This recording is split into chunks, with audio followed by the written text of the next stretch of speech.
Halo, perkenalkan, nama saya David Immanuel Sintanu. NIM saya 515-18-0005. Saya adalah mahasiswa teknik mesin dari Universitas Tarumanegara, angkatan 2018. Maksud saya dalam membuat video ini adalah untuk menyelesaikan tugas akhir dari mata kuliah elemen mesin 2 yang diajarkan oleh Agus Halim. Di video ini saya akan menjelaskan tentang bevel gear. Mari kita akan bahas tentang apa itu bevel gear.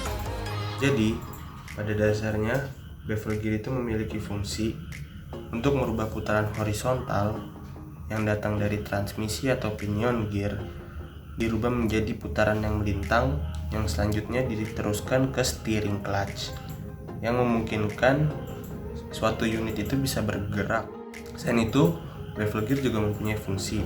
Apa itu fungsi berikutnya? Fungsi berikutnya adalah untuk mereduksi putaran yang datang dari pinion transmisi. Bevel gear itu mempunyai 3 tipe.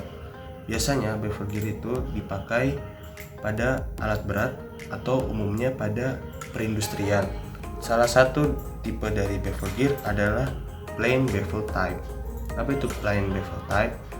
Tipe bevel gear ini giginya dibuat lurus dan dipakai hanya untuk mesin-mesin industri. Yang kedua ada spiral bevel type. Bevel gear ini dipakai untuk jenis putaran yang tinggi karena bahannya kokoh, jadi apabila terjadi perpindahan tenaga yang sangat besar dan gigi-giginya itu dibuat miring yang memungkinkan terjadinya perpindahan torsi yang besar, itu dia mampu. Biasanya aplikasinya pada traktor pertanian atau alat-alat besar dan lain-lain. Yang ketiga ada hypoid gear type. Apa itu hypoid gear type? Untuk tipe ini konstruksinya itu hampir sama dengan tipe spiral. Hanya saja pinionnya dibuat lebih besar sehingga memungkinkan terjadinya putaran yang tinggi dan posisi pinion itu rendah dari garis tengah bevel gear. Biasanya aplikasinya itu ada pada diferensial mobil-mobil modern. Nah, bevel gear itu dan pinion ada penyetelannya. Jadi bevel gear dan pinion itu harus selalu diukur atau bisa disebut ada 3: preload, backlash, and tooth contact. Itu semua akan mempengaruhi mekanisme kerjanya dari bevel gear. Oleh karena itu harus diperhatikan betul metode dalam mengatur atau mengadjustnya. Jadi ada 2 tipe untuk mengadjust alat-alat berat, yaitu dengan menggunakan nut dan menggunakan shim. Tapi pada dasarnya semuanya itu sama. Nah, jadi dalam mengadjust itu ada caranya preload. Jadi setiap komponen yang menggunakan cons, bearing selalu diukur preloadnya. Jadi 2 tipe pengukurannya itu dengan pinion yang terpasang atau tanpa menggunakan pinion. Yang kedua backlash. Nah, kalau backlash itu celah hubungan kedua gigi dalamnya itu dalam antara bevel gear dan gigi pinion dan setiap kontak itu mempunyai standar yang masing-masing sesuai dengan speknya. Jadi backlash itu nggak boleh terlalu besar maupun terlalu kecil karena dapat menyebabkan kausan dan dua-duanya memiliki kekurangan. Jadi harus stabil atau harus seimbang. Ya, di sini saya akan mencantumkan serta menjelaskan salah satu contoh soal yang berbau tentang bevel gear atau yang membahas tentang bevel gear. Nah, di sini ada contoh soal.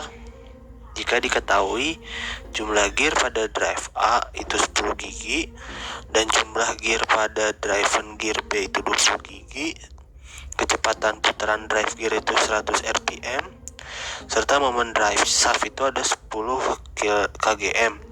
Nah, pertanyaannya adalah kecepatan gear pada driven gear B, momen driven shaft, serta arah putaran dari driven shaft. Nah, di sini ada jawaban dari pembahasan soal berikut, yaitu jika gear ratio, cara menghitungnya adalah driven gear dibagi drive gear, itu 20 dibagi 10. Nah, itu kan sama dengan 2. Lalu kalau kita yang mencari kecepatan putaran driven shaft gearnya yang B, yaitu setengah dikali 100 sama dengan 50 rpm. Lalu jika ingin menghitung momen driven shaftnya, itu adalah 2 dikali 10 kgm sama dengan 20 kgm. Nah, arah putarannya adalah berlawanan. Nah, jadi itu adalah pembahasan soal mengenai bevel gear. Ya, jadi di kondisi pandemik ini juga saya berharap cepat berlalu. Karena kenapa? Karena menurut saya juga saat kuliah offline itu lebih bisa untuk berinteraksi secara langsung jika mengalami kebingungan. Nah, bukannya berarti di online ini tidak bisa, tetapi di online ini lebih memiliki keterbatasan. Nah, jadi harapan saya juga di semester depan saya bisa masuk kuliah kembali offline untuk masuk ke kampus, dan harapan saya juga untuk mata kuliah elemen mesin itu bisa berguna juga bagi saya ke depannya untuk mungkin sampai saya kerja saya masih bisa pakai. Dan saya berharap juga makin banyak inovasi dalam bidang elemen mesin. Dan juga menurut saya pengajaran yang saya dapatkan selama kuliah online di mata kuliah elemen mesin ini cukup baik. Saya bisa, apa yang saya jelaskan di sini merupakan apa yang saya tangkap juga. Setidaknya saya berusaha untuk mau belajar bagaimana caranya saya bisa mengerti dan bisa mengaplikasikannya sekarang maupun nanti.